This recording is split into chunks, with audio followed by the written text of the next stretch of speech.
For those of us who are getting on in years, such as yours truly, I can say that, or I need to say, what was it like for those of you on the 11th of November 1975? Can you remember where you were and what you were doing?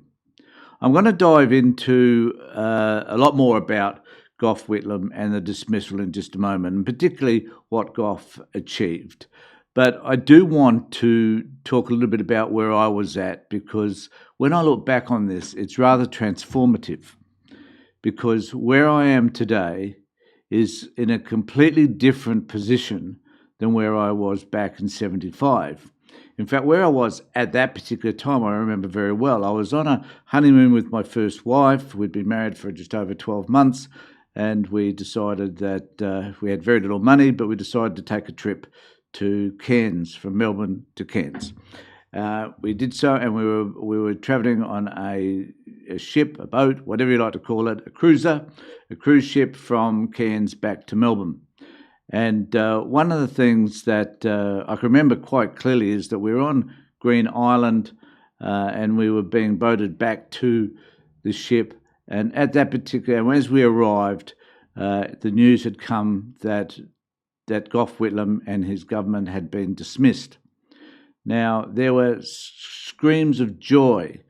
The sense of happiness and delight by those middle-class morons that were travelling on that particular ship at that time was significant.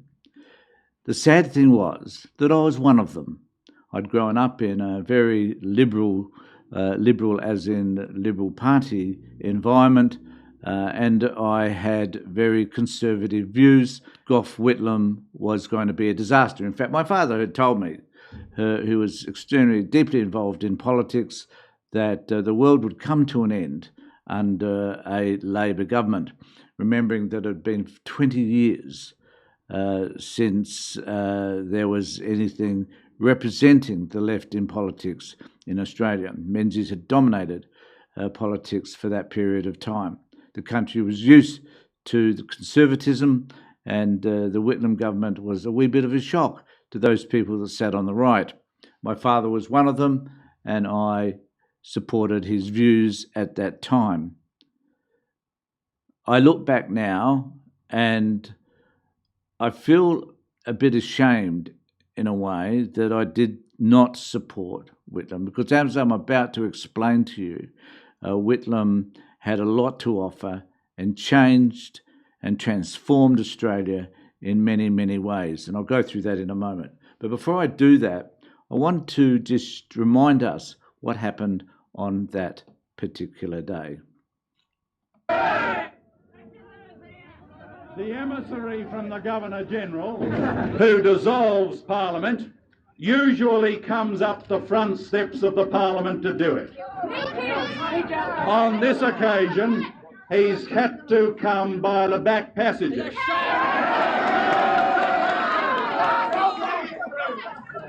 Now, I'm certain that when he appears, you will give him the reception he deserves. And thereafter, I might have a few words to say myself.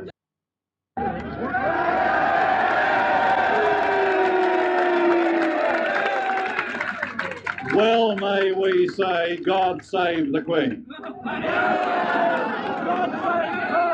Because nothing will save the Governor-General.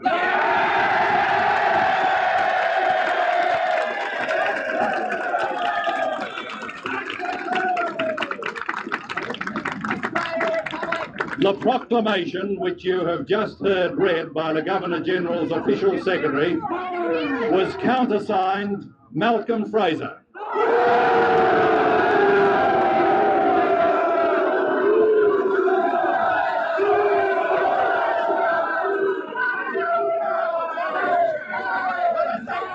Who will undoubtedly go down in Australian history from Remembrance Day 1975 as Kerr's Kerr. And so we have the ending of a government. The first time in Australian history and hopefully the last, that we will ever see such an episode.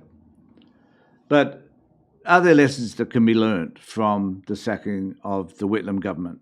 There certainly are, and that one of the key lessons that should be learnt is that the Governor-General should never have the power in order to dismiss or become involved in Australian politics in this manner again. And it certainly places a very strong argument for a sense of republicanism within Australia, that we should become a republic to get rid of the stain that is associated with the dismissal of Whitlam. So what I'm going to do now is I'm going to take for you a deep dive into one of the most transformative governments in Australian history. I'm going to explain why that's the case. So, in just 3 years, Gough Whitlam completely reshaped our society, from universal health care to ending conscription. Whether you love him or thought he went too far, there's no denying his impact. So I'm going to take a look at what Whitlam actually got done and why it still matters today. There was free university, Medicare, Indigenous land rights. Sounds like the platform for a modern progressive party, in fact. Well, Whitlam did it in the early 1970s. And that was just the beginning. And it's something I believe that could be followed through today. Whitlam came into power and immediately ended conscription. Also withdrew the last Australian troops from Vietnam. He marked a shift away from US-aligned Cold War military commitments, something that we should be really considering to this very day. He abolished university tuition fees. Yes, he did what still should be done today. It was free. He created Medibank, the precursor to today's Medicare. He transformed Australia into a society where education and healthcare were rights, not privileges. And then there was Indigenous rights and social justice. The iconic moment was when he returned land rights to the Gurindji people at Wave Hill. He established the first Department of Aboriginal Affairs. He pushed for legal equality, including the Racial Discrimination Act of 1975. And with regard to women's rights, immigration and culture, he advocated for and won equal pay for women in government work, ended the White Australian policy, embracing multiculturalism. He created the Australian Council of the Arts, funding culture, not just commerce. And he had a bold new foreign policy which must have pissed off the United States. He recognised China before most Western nations. He reframed Australia's role in the region away from the British colonial ties. He appointed Australia's first Indigenous ambassador. And there was urban, economic and legal innovations as well. He modernised Australian Post and Telecom, now called Telstra, funded affordable housing and sewer systems nationwide. He introduced no-fault divorce through the Family Law Act of 1975, of which I'm sure many people have benefited from over the years. With great change, though, came great opportunity. The Senate blocked the budget in December 1975, leading to the dismissal. It raised ongoing debates about the Governor-General's powers and democracy. As I've just said, that is a lesson to be learned. So love him or hate him, Whitlam changed the game. His policies laid the groundwork for what many of us now consider essential public services. The 1995 dismissal might have ended the government, but his ideas live on.